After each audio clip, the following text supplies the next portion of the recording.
বিকেলটা ছিল একেবারেই অন্যরকম। এবার মেজবার বাবা ছাদে অপেক্ষা করতেছে। চাগুলো আমি এক একে 3 কাপে ঢেলে নিলাম। এর সঙ্গে কিছু বিস্কুটও নিয়ে নিয়েছি। এখন চাগুলো নিয়ে আমি ছাদে যাব। মেজবা, চলো বাবা ছাদে যাই, বাবা তোমার জন্য চিপস নিয়ে এসেছে। আসসালামু আলাইকুম বন্ধুরা, আজকের হোম ব্লগে আমরা আপনাদের শোনাবো আমাদের তিনজনের এক সুন্দর বিকেলের গল্প। এক টুকরো সময়, একটু চা, কিছু হাসি আর অনেক ভালোবাসা। এই ভিডিওটা সবার জন্য যারা বিশ্বাস করেন ছোট্ট ছোট্ট মুহূর্তে লুকিয়ে থাকে জীবনের সবচেয়ে সুন্দর সময়। বিকেলটা ছিল একেবারেই অন্যরকম। এমন এক বিকেল যেটা গল্প হয়ে থাকবে আমাদের মনে। ঘড়িতে তখন 5:20। বারান্দায় রোদের ছায়া লুকোচুরি খেলছে, আর আমি চা বানাতে ব্যস্ত। মেজবার বাবা রান্নাঘরে এসে হঠাৎ বলল, চা তো হচ্ছেই, চলো না ছাদে একটু বসি।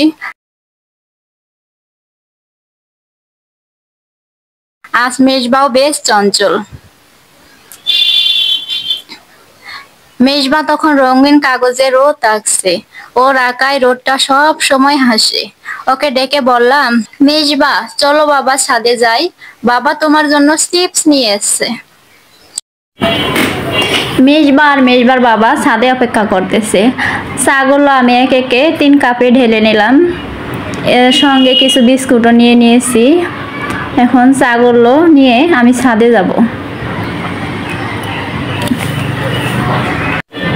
আমাদের ছোট্ট পরিবার, আর আমরা সবাই মিলে সব সময় এরকম খুনসুটিতে মেতে থাকি।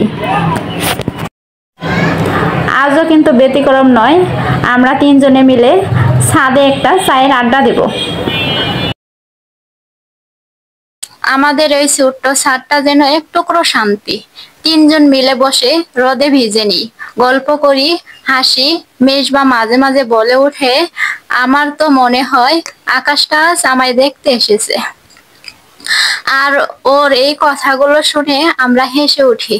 এই হাসিগুলোই তো আমাদের জীবনের সেরা অর্জন। বিকেলটা যখন ধীরে ধীরে সন্ধ্যায় গড়িয়ে যায়, তখন একটা গান শুনছিলাম মোবাইলে। পুরোনো গান, তুমি রবে নীরবে হৃদয়ে মম। চা শেষ, চিপস ফুরায়, কিন্তু মনটা ভরে যায়।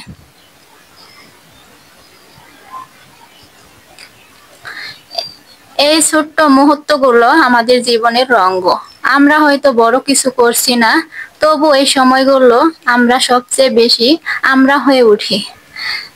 এমন একটা বিকেল চাই যেখানে চা থাকবে, গল্প থাকবে, মেজবার হাসি থাকবে, আর থাকবে আমাদের তিনজনের ছোট্ট একটা জগৎ।